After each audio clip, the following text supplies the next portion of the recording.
ഇവരുടെ ഇത് പ്രകാരം ഒരു തേളിനെ കഴിച്ചു കഴിഞ്ഞാൽ 8 ദിവസം വയാഗ്ര കഴിച്ചതിന് തുല്യം എന്നാണ് പറയണത്. എന്താ വെച്ചാൽ സെക്ഷലി മാത്രം നിങ്ങൾ ചിന്തിക്കരുത്, ബോഡിയിലെ മൈക്രോ നാനോ നെർവ്സിനെ സ്റ്റിമുലേറ്റ് ചെയ്യും. നമ്മുടെ ബ്രെയിനിലുള്ള മൈന്യൂട്ടായിട്ടുള്ള നെർവ്സിനെ മുതൽ കണ്ണിലുള്ള നെർവ്സ് മുതൽ അതിനൊക്കെ സ്റ്റിമുലേറ്റ് ചെയ്യുന്ന പറയണത്. അപ്പം അത്രയും നല്ലതാണെന്നുള്ളതാണ് ജപ്പാനീസും ഇവിടുത്തുകാരൊക്കെ പറയുന്നത്, ചൈനീസും ഒക്കെ. അതിൻ്റെ പേര് വിലയും കൂടുതലാണ്. ഇപ്പം ഞാൻ 2 ഓർഡർ ചെയ്തിട്ടുണ്ട്, കുറച്ച് പുഴു പറഞ്ഞിട്ടുണ്ട്, പുൽച്ചാടിയും കൂടി. നമ്മളെല്ലാം കൂടി ചൈനത്ത് അടിക്കുന്നു. ഓക്കെ.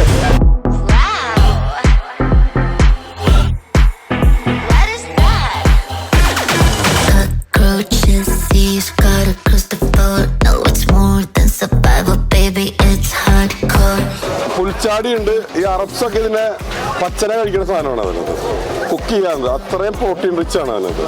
ഇത് നല്ല രീതിയിൽ ഫ്രൈ ചെയ്ത് വരുന്നതാണ്. അത് ഉണക്കമീനും ഇതും കഴിക്കുന്നവർക്കൊന്നും വേറെ ഒന്നും ഫീൽ ചെയ്യില്ല. ഞാൻ ഇപ്പോൾ കഴിച്ച് കാണിച്ചു തരാം. വളരെ നോർമൽ. അപ്പം ഇതിനെ പുഴു.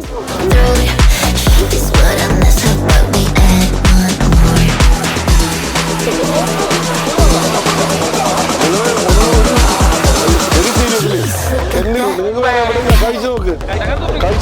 നിങ്ങൾക്ക് ഇഷ്ടാവുന്നത്. നിങ്ങൾ എന്തെങ്കിലും വ്യത്യാസം ഉണ്ടോ നോക്കിയാൽ